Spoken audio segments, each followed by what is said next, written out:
ಇದನ್ನ ನಾವು continuous glucose monitoring ಅಂತ ಕರಿತೀವಿ. ಟೆಕ್ನಾಲಜಿ ಎಷ್ಟು ಅಡ್ವಾನ್ಸ್ ಆಗುತ್ತೋ ಜೀವನನ ಅದು ಅಷ್ಟೇ ಸುಲಭ ಮಾಡ್ತಾ ಹೋಗುತ್ತೆ. ನಿಮಗೆ ಆಗಲೇ ಹೇಳಿದ್ದೆ ನಾನು, ನಿಮ್ಮ ದೇಹದಲ್ಲಿನ ಶುಗರ್ ಗೊತ್ತಾಗಬೇಕು ಅಂದರೆ ಒಂದು ಸಣ್ಣ ನೀಡ್ಲ್ ಮುಖಾಂತರ ಚುಚ್ಚಿ ಆ ಮಿಷನ್ಗೆ ಹಿಡಿದ್ರೆ ಅದರಲ್ಲಿ ರಕ್ತದಲ್ಲೇ ನಿಮ್ಗೆ ಎಷ್ಟು ಇದೆ ಅಂತ ಗೊತ್ತಾಗುತ್ತೆ ಅಂತ. ಇದು ಇನ್ನೂ ಮುಂದುವರೆದ ಭಾಗ, ಅಂದರೆ ಇದರಲ್ಲೊಂದು ಸ್ಟಿಕ್ಕರ್ ಥರ ಇರುತ್ತೆ, ಅದು ಸಣ್ಣದ ನಿಮ್ಮ ತೋಳಿಗೆ ಅಂಟಿಸ್ಕೊಂಡದು ಅಷ್ಟೇ. ಅದರಿಂದ ನಿಮ್ಗೆ ನೋವಾಗಲ್ಲ, ಏನೂ ಆಗಲ್ಲ. ಒಂದು ಸ್ಟಿಕ್ಕರ್ 14 ದಿನ ಇರುತ್ತೆ. ಆ ನಂತರ ಕಂಟಿನ್ಯೂಸ್ ಆಗಿ ನಿಮ್ಮ ಮೊಬೈಲಿಗೆ 24 ಗಂಟೆನೂ ಎವ್ರಿ ನಿಮಿಷ ಶುಗರ್ ಎಷ್ಟಿದೆ ಅನ್ನೋದು ನಿಮಗೆ ಗೊತ್ತಾಗ್ತಾ ಇರ್ತದೆ. ಇದನ್ನು ನಾವು continuous monitoring of blood glucose ಅಥವಾ CMG ಅಂತ ಕರಿತೀವಿ. ತುಂಬ ನೋವು ರಹಿತ, ನೋವು ಆಗದೆ ನಮ್ಮ ದೇಹದಲ್ಲಿನ ಶುಗರ್ ಕಂಡುಹಿಡ್ಕೋಬಹುದು. ನಿಮ್ಗೆ ಎಷ್ಟೋ ಸರಿ ಕ್ಯೂರಿಯಾಸಿಟಿ ಇರುತ್ತೆ, ಇದನ್ನು ತಿಂದರೆ ಎಷ್ಟು ಶುಗರ್ ಜಾಸ್ತಿ ಆಗುತ್ತೆ, ಈ ಮಾತ್ರೆ ತಗೊಂಡಾಗ ಎಷ್ಟು ಶುಗರ್ ಕಡಿಮೆ ಆಗುತ್ತೆ. ಅದು ಕಂಟಿನ್ಯೂಸ್ ಆಗಿ ನಮ್ಮ ಮೊಬೈಲ್ನಲ್ಲಿ ಇದರ ಶುಗರ್ ರಿಪೋರ್ಟ್ಸ್ ನಿಖರವಾಗಿ ಬರ್ತಾ ಇರ್ತದೆ.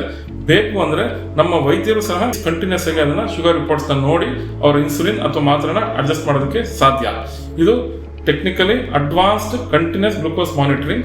ಒಂದು ಸಣ್ಣ ಸ್ಟಿಕ್ಕರ್ ನಿಮ್ಮ ದೇಹಕ್ಕೆ ಅಂಟಿಸೋದು, 14 ದಿನ ಕಂಟಿನ್ಯೂಸ್ ಆಗಿ ಎವ್ರಿ ನಿಮಿಷ ನಿಮ್ಮ ಮೊಬೈಲ್ನಲ್ಲೇ ಗ್ರಾಫ್ ಸಮೇತ ಶುಗರ್ ರೀಡಿಂಗ್ ಬರ್ತಾ ಹೋಗುತ್ತೆ.